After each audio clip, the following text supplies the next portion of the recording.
dak iż-żmien Ġesu raġa beda jgħallem ħdejn il-baħar u nġabret madwaru kotra kbira, hekk li kellu jitlaq bil-qiegħda f'dajsa fuq il-baħar u n-nies kollha l-art matul ix-xatt. U qatt jgħallimhom ħafna ħwejjeġ bil-parabboli. U fit-tagħlim tiegħu qalilhom: isimgħu, darba kien hemm bidwi u ħareġ jiżra.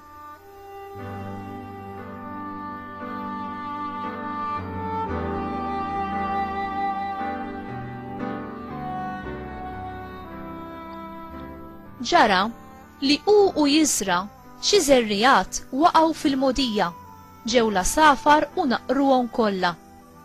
Oħrajn waqgħu fart kollha blat fejn ma kienx hemm wisq ħamrija u malajr nibtu għax il-ħamrija ma kienitx fonda. Meta mbagħad telet ix-xemx inħarqu u nixfu billi ma kellhomx eruq. Oħrajn waqgħu qalb ix-xewk u x-xewk kiber u ħanaqhom u frott mamlux.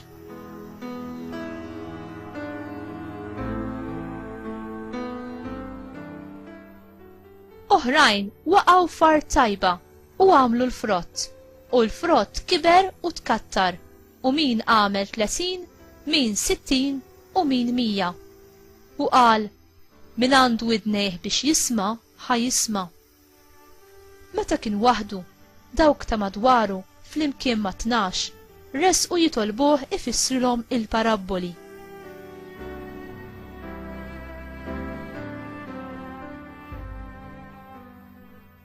U hu qalilhom: lilkom ingħata l-misteru tas-saltna ta' Alla, imma l-oħrajn li huma barra ikollhom kollox bil-parabboli, ħalli iħarsu kemm iħarsu ma jarawx u jisimgħu kemm jisimgħu ma jifhmux, li ma jbidlux ħajjithom u jaqalaw il-maħfra.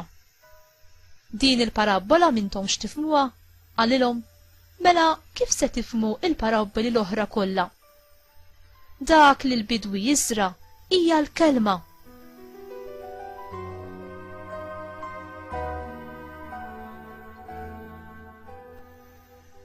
Dawk ta' matul il-mogħdija fejn inżeret il-kelma huma dawk li malli jisimgħuha jersaq ix-xitan u jaħtfilhom il-kelma li nżeret f'qalbhom. Dawk li jinżeraw fart kollha blat huma dawk li meta jisimgħu il-kelma minnu fih jilqawha bil-ferħ, imma jeruq ma jkollhomx u għalhekk ftit idumu. Meta mbagħad jiġi fuqhom il-għawġ jew isibu minħabbathom minħabba l-kelma malajr jitfixklu.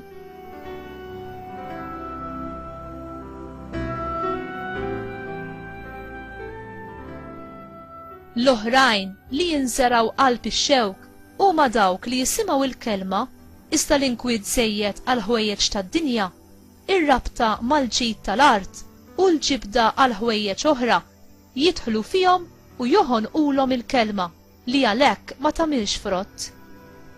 Dawk imbagħad li jinżeraw fart tajba huma dawk li jisimgħu il-kelma, jilqawha u jagħmlu l-frott, min 30, min 60 u min 100.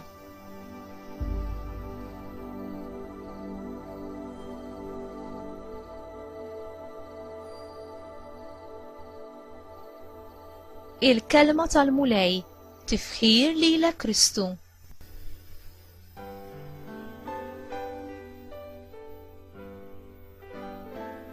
Kemm tisma' b'attenzjoni il-kelma ta' Alla?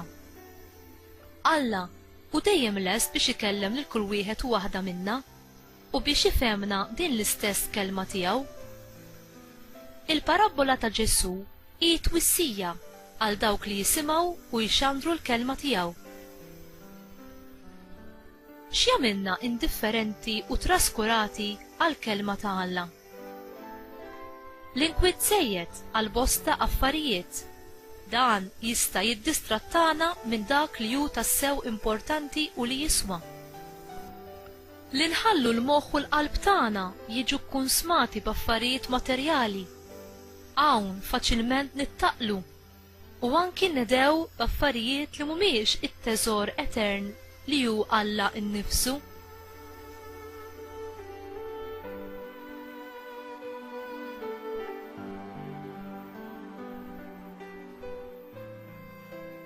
Il-kelma ta' Alla tqabbad l-eruq fil-qalb tagħna meta aħna ikonna qalb li lesta li tirċevija.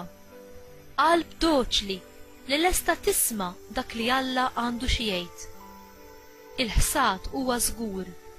Filwaqt li xi żerriegħa ser taqa' fil-mogħdija jew fejn hemm ftit ħamrija u qatt ma tikber, anki wkoll fejn hemm ix-xewk li mbagħad jifgaħħa, madankollu il-ħsad jasal ukoll. Is-serrija li taqa' fart tajba fil-qalb li hi lesta tagħti widen ser taħsad ħafna frott.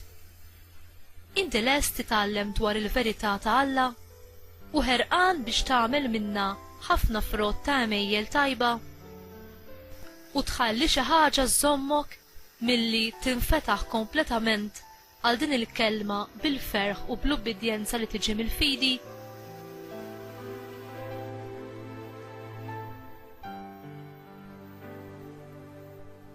Mulej, enni nasses u nħares il-kelma tiegħek li jien tħawwilt fil-qalb tiegħi, ħalli l-ebda dubju jew tentazzjoni ma jżommuni milli nemmen fik u nobdik.